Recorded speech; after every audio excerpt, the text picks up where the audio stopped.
Nanganganib matrade si D'Angelo Russell kapalit ni Zach LaVine kung kailan maganda ang inilalaro ngayon sa Lakers. Trending nga po ang bali-balitang gagawa pa ng trade ang Lakers kung saan kukuha pa ng isang star player ang team na makakatulong ni LeBron at Davis.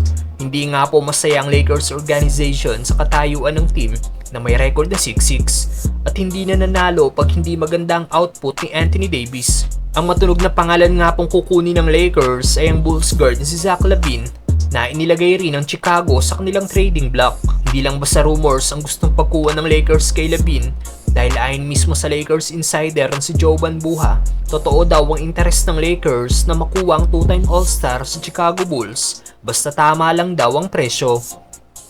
Nakasentro daw ang trade ni LaVine sa Lakers point guard na si D'Angelo Russell. Need din daw makasama ang isa kina Rui Hachimura o Gabe Vincent para mag-match sa salary ni LaVine. Kasama pang isa pang player ng Lakers o future pick. Ayon din sa report, gusto rin ng Lakers na ma-expand ang gagawin nilang trade para makuha rin ang Bulls guard at former Laker na si Alex Caruso. Mas lalo nga pong uminit ang trade na ito dahil sa post-game interview ni LaVine kahapon, after ng game nila sa Magic, nakitang may suot nga po itong saklob at may logo ng LA. Matatandaan din natin na sinabi ni LaVine ilang season ng nakakalipas na gusto niyang maging kakampi si LeBron na tinawag niya pang best player. At gusto niya rin magkaroon ng dominant big man na teammate na kayang puna ni Anthony Davis. Ngayong season, nag-average nga po ng 21.7 points, 4.9 rebounds, 3 assists si Zach LaVine na may 33% shooting sa 3-point area. Pero worth it nga ba na i-trade ang primary PG ng team na si D'Angelo Russell para kay LaVine mga brother?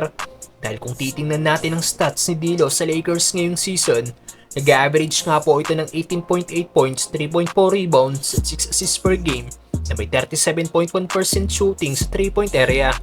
At sa last 3 games ng Lakers, mas nag-elevate pa ang laro ni D'Lo at nag-average nga po ito ng 21.6 points, 3.6 rebounds at 7 assists na may 67.5% sa 3-point area.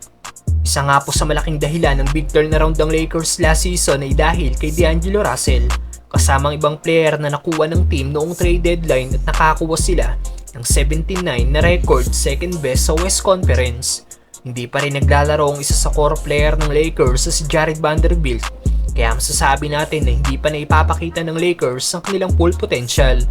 Ang issue lang talaga kay D'Lo ang kahinaan nito sa depensa, pero kung need mo ng isang playmaker at scoring guard, si D'Lo na ang sagot dito. Sang-ayon ba kayong i-trade ng Lakers si D'Angelo Russell kapalit ni Zach LaVine mga brother? Just 8 points since the first quarter.